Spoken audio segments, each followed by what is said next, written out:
It is an expression of a deep feeling of not belonging, that you're not supposed to be here, wherever here might be,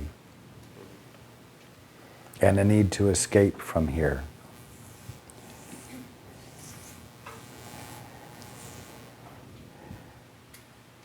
That this is not your natural habitat, whether you're talking about the body or this incarnation or whatever.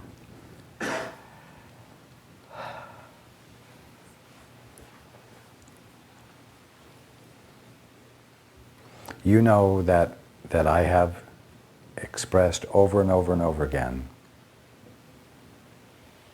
that the only thing that's in your face is in the kingdom of heaven, reality, that you're smack dab in the middle of the kingdom of heaven with your eyes all squinched up saying, I cannot see reality, I cannot see the kingdom of heaven.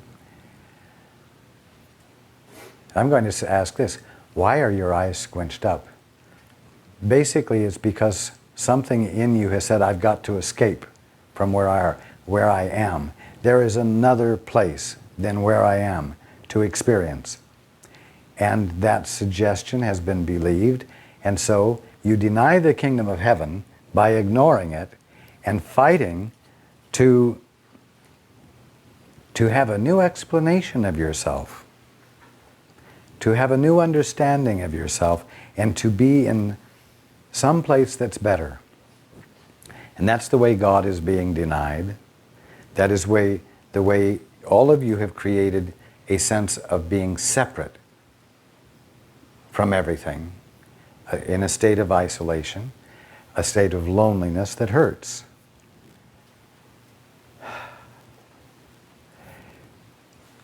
The key is to stop struggling against being where you are. And the key is to stop giving an explanation of where you are that seems to justify that you ought to be someplace else. Love yourself right where you are, with a curiosity to see what is real about the place of where you are, that there is no reason in this world for you to get away from. When the feeling of needing to get out of your skin occurs, catch it and do not validate it, and do not take steps to get out of your skin. Catch yourself at that moment and say, no. Let out a sigh, relax, and insist upon being in your peace right where you are.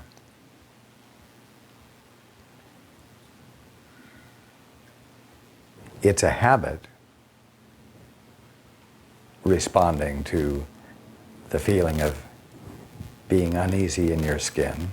It's a habit to respond to that as though it's real and calls for action. You're going to have to break that habit on purpose. And when it happens, stop the reaction and relax. And be willing and curious to see what's real about where you are. Real with a capital R. Real in terms of the kingdom of heaven. Because I keep saying it over and over again, the only thing in your face is the only thing there is going on, and that is reality, the kingdom of heaven, God being all.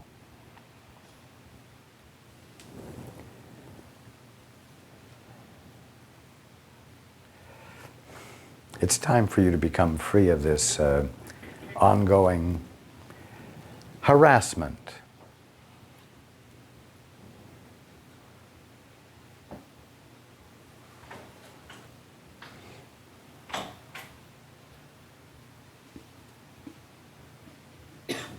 That's the end of the answer. Okay, so the next time that comes up, just let my lungs fill up with sand and be at peace with it. I'm serious. This is when it gets that far, it's such a shock that it literally shocks me out of sleep. I wake up in a sweat, The work will be done when you're awake, not when you're asleep. The change of attitude, and you will find that in your waking hours, you have many experiences of feeling uneasy in your skin, feeling a need to do something. And those are the times to consciously choose for your peace, relax, and refuse to act.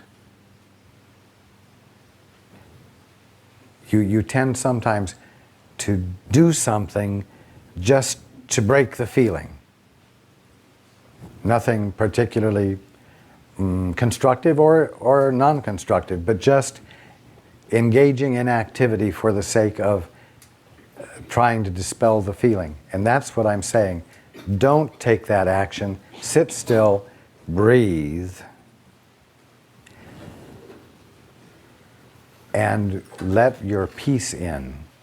And as you do this in your waking hours, it will begin to modify your dreams. The fact is, you're going to have to take that breath full of sand in your dream because you're not in control of your dream. And you will wake up when you wake up because you're not in control of your dream. You can't address the issue there. It's when you are awake. Thank you. You're welcome. We have time for one more question. Yams?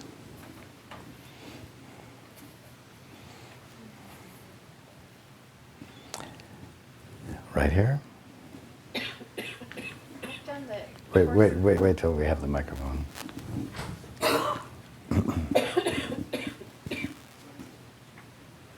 I've done the Course in Miracles for a long time, and it says that you're supposed to meditate and still your mind for 15 or 20 minutes, and I feel like I can never really still my mind. And so that's frustrating for me. I feel like I'm doing something wrong, or I don't know how to think about that. But the Course says to do many other things too. And I know that there are things you are able to do. So don't get too upset if you are. Don't make a mountain out of a molehill, in other words. Keep some perspective.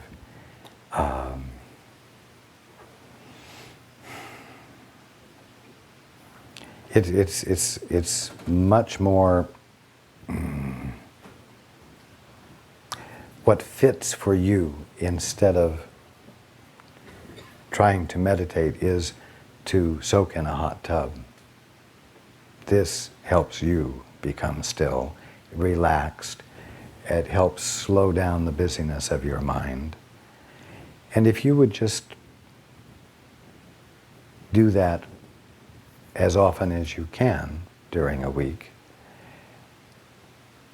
and just pay attention to yourself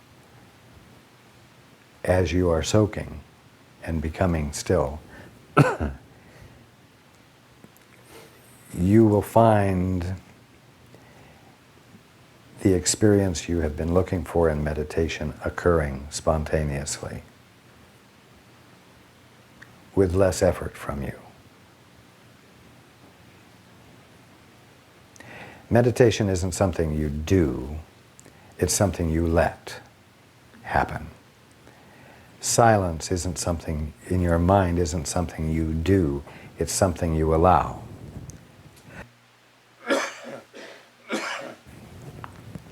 So,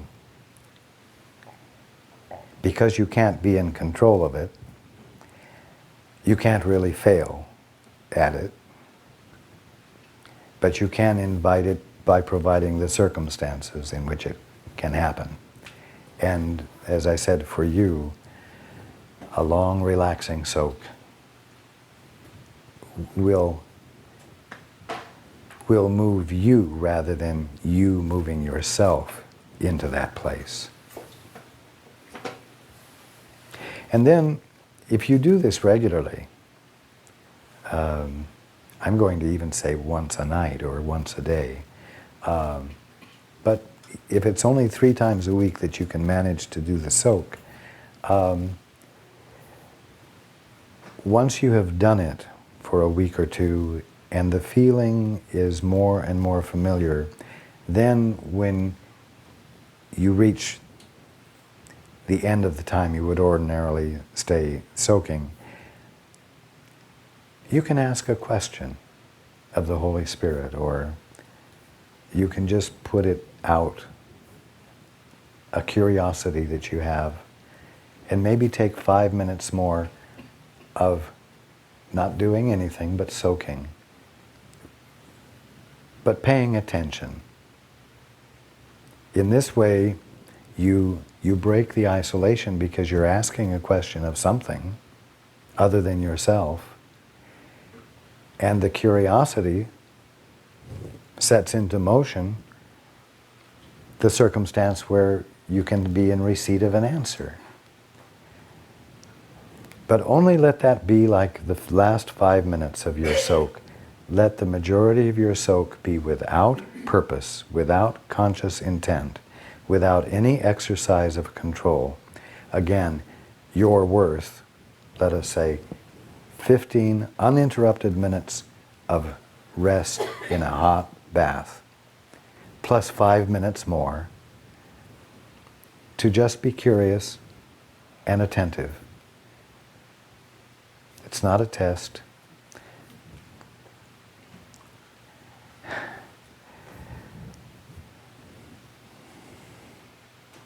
I don't care if it is a Course in Miracles.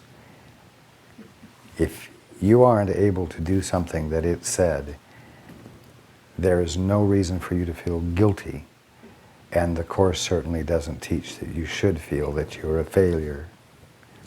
So, I think you have some wonderful, quiet time ahead of you. And I encourage you to take advantage of it.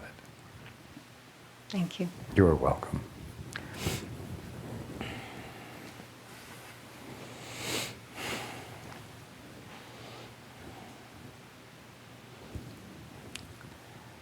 Well, it's wonderful to be with all of you. And I've enjoyed being with you today.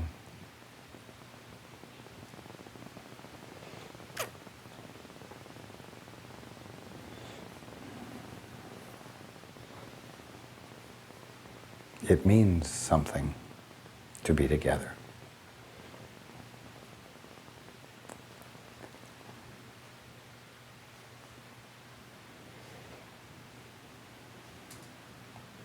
Thank you.